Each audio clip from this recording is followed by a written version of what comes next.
Hello everyone, welcome back. Yeah, I'm just gonna get started here. Fun fact, something went wrong with one of my Neon Cabaret recordings. You probably won't notice, but still. So this is half continuing my own playthrough of Bayonetta, half checking on my capture card and making sure that it's working. The test seems to work, so I don't understand, but whatever.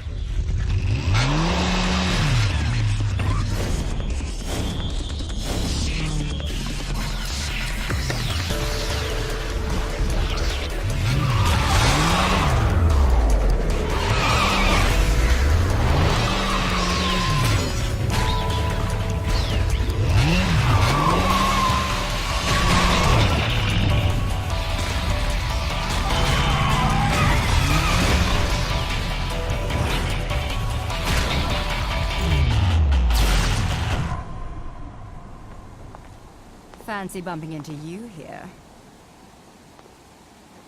Out to find some answers about your past, are we? You've quite the familiar face, and using the same powers. But you'll have to forgive me. Do we know each other? Same powers? Don't make me laugh. Your little dip in that lake has left you a bit rusty. I've been high and dry for 20 years now. The only rust on me is from the lack of any real challenge. Perhaps you're up for the task. You've already disappointed me.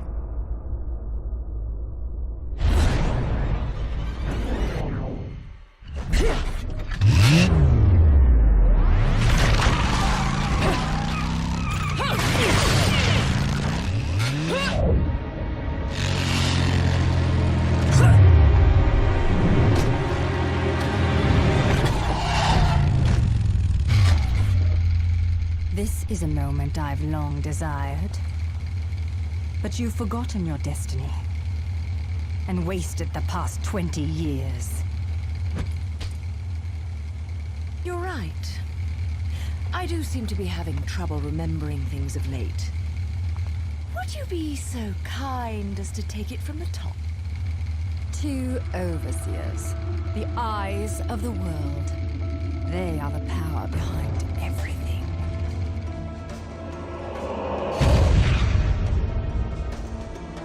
John, as heir to the clan, the time has come for you to prove your right to fight under the Umbra name. You may select opponents of your choice.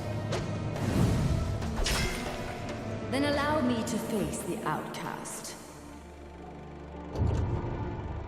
None. Healing Kiadagat. The child is of impure blood. Challenging her would be a violation of our tenets of faith. It would not be the first time we faced each other. Jared? What's with the language switching? Face me in this hallowed arena. Only if you promise to speak English. But I pray you've got a little something from me in return. You know, I'm very fond of stuffed animals. Yeah! Yeah!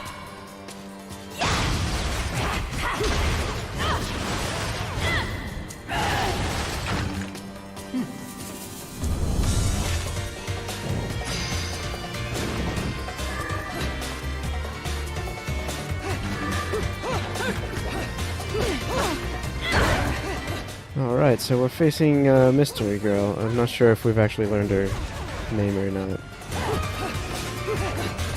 But either way, it can be a tough fight. If you know what you're doing, and it's not so bad. Oh right, I can't use witch time. Presumably because I'm fighting another witch and it wouldn't make much sense, but... Actually, that reminds me, that's one thing I actually do not like about this game in comparison to Bayonetta 2. In Bayonetta 1, they take away your witch time so often against opponents you desperately need it for that it seems just pointless to have. And if I can, I think I'll be taking an accessory that swaps it out for something more useful. Seeing if that allows me to do something when I get a perfect dodge, but whatever. Ow, ow, ow, ow, okay.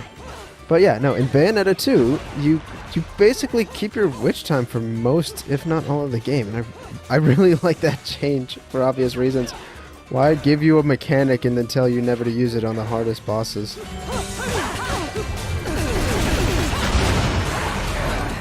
It also probably made that game a little bit easier for me too,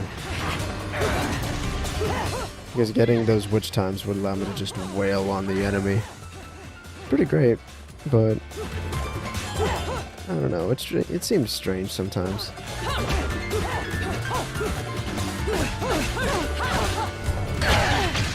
There we go. That wasn't terribly difficult.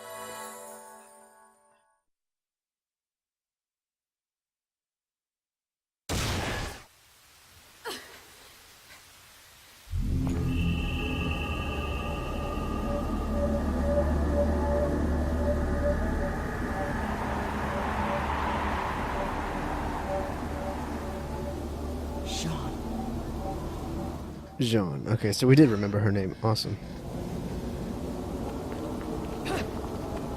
Oh, well, we know it now. Her name is Jean. She doesn't seem to like us very much. She's kind of mean. Oh, speaking of mean.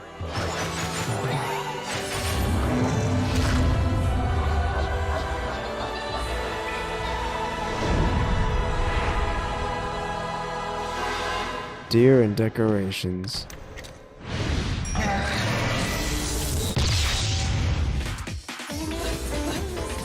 And that's where I learned in this game that it's straight up unfair.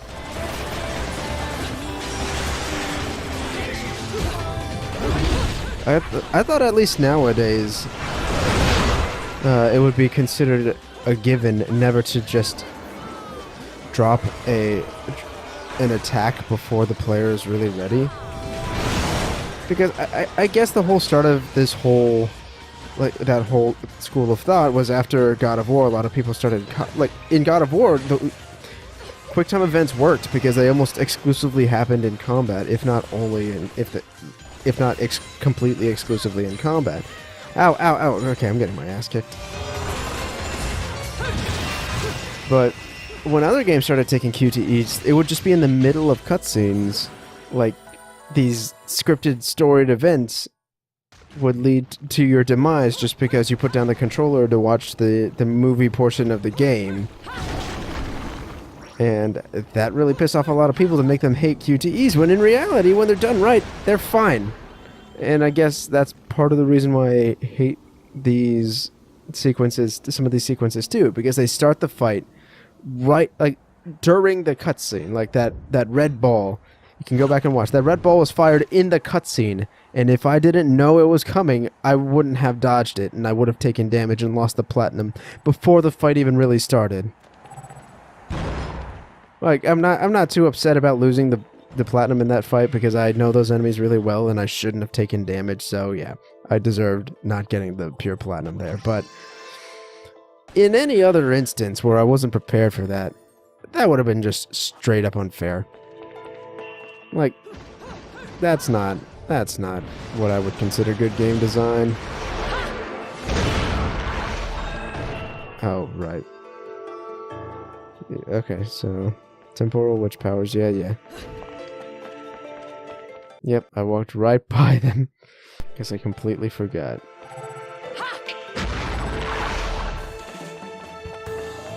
Don't mind me. Just taking my time.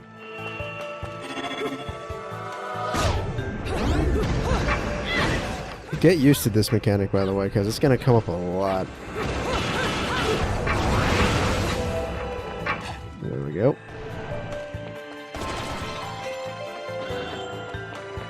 It's never particularly difficult, but I honestly don't know why they use it so much.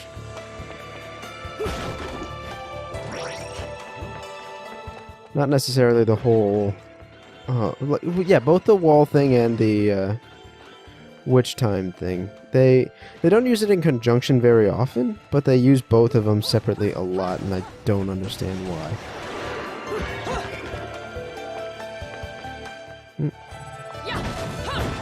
Oh wait, no, I should keep that around. Something tells me that...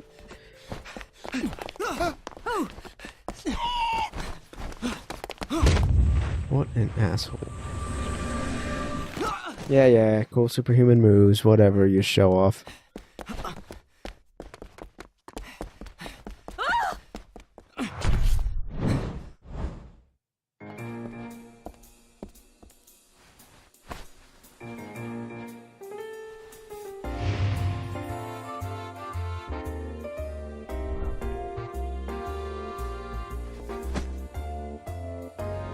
Do you believe in fate? Oh, hi, Yuri Lowenthal. Fate brought us here together, and it will never... I don't care what his actual name is. I know it's Luca. I don't care. I'm gonna call him Sasuke, because that's all I can hear when I talk to him. Or when he talks. Which isn't necessarily his fault, because in this game he doesn't really sound like Sasuke very much, but it's just... I don't know.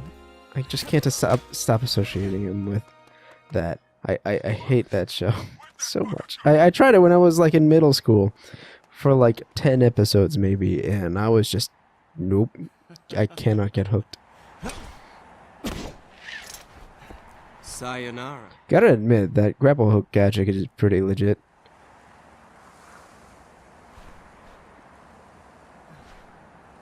Fleur de ciré, eau de parfum. Such a wonderful floral bouquet. With its subtle hints of rosemary. You know, in the language of flowers, rosemary equates to remembrance. Which doesn't quite equate to you, now does it? Got him. Shit! Will you stop that? That little Bayonetta was a nice touch. Seeing you here, I suppose it wasn't the only one. You've certainly bloomed, haven't you, my little Cheshire puss? I'm not your pet. The name is Luca. A name you better remember.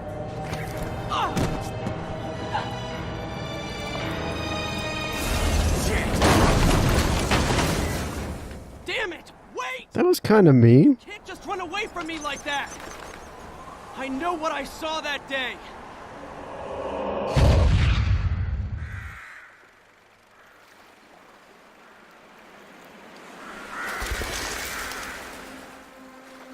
There's a big ass mosquito in my room and I don't want to get up to kill it. But if it comes close to me, I'm gonna kill it.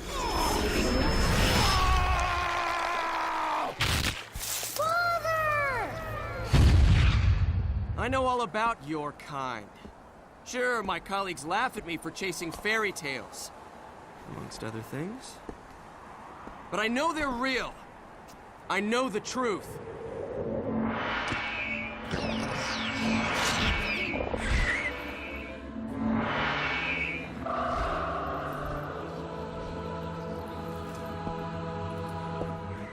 The smell.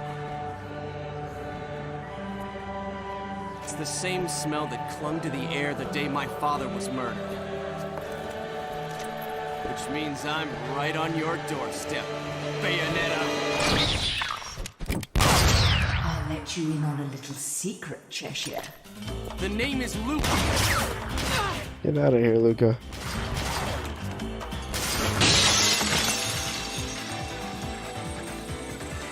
You need to hone your sense of smell, my dear. There's no rosemary in the perfume. After all, rosemary is a demon repellent.